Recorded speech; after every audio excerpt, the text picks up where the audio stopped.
comes to training frequency for a muscle group, it kind of depends on what you're going to be doing in terms of the actual program, because there's a lot of different ways to go about structuring your workouts. Typically, if you're going to be doing a big, high-volume weight training program, you would train less frequently. If you were going to do a lower volume training program, per body part that is, you could train more frequently. Power lifters, for example, sometimes tend to train muscle groups probably a couple times a week because they're not doing real high volume training. I mean, they're probably doing a couple exercises to target these muscle groups, but they can hit it a couple times a week. Whereas a bodybuilder, they usually go in there and really blast a particular body part, like it's chest day, so they're going to go in there and blast their chest from all angles, and with a lot of high volume exercises.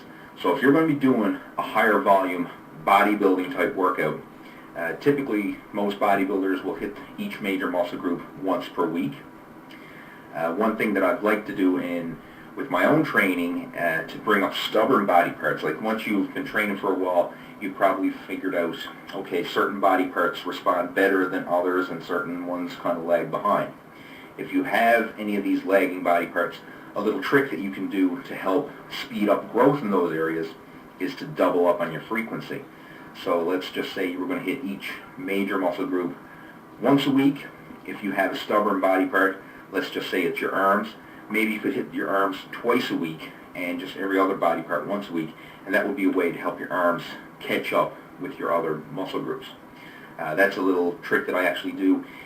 We're hitting each major muscle group, the chest, shoulders, legs, back, all that stuff, once a week, and then we're hitting the arms twice a week with two different workouts. One of those workouts is a high volume, high repetition workout. The other one is a lower volume but heavier weight workout. So we're getting the best of both worlds there. We're getting the high volume training, which helps to work the slower twitch muscle fibers, stimulates more growth hormone release, and we're also getting some of the lower volume, heavier training in there as well, which is going to stimulate more of the testosterone, and it's also going to work more of the faster twitch muscle fibers, and you get the best of both worlds. And I find that that's the best for maximum development, to include both higher repetition workouts with lighter weights and lower repetition workouts with heavier weights. Get the best in there, get the best of both. All right, so that pretty much covers the training frequency.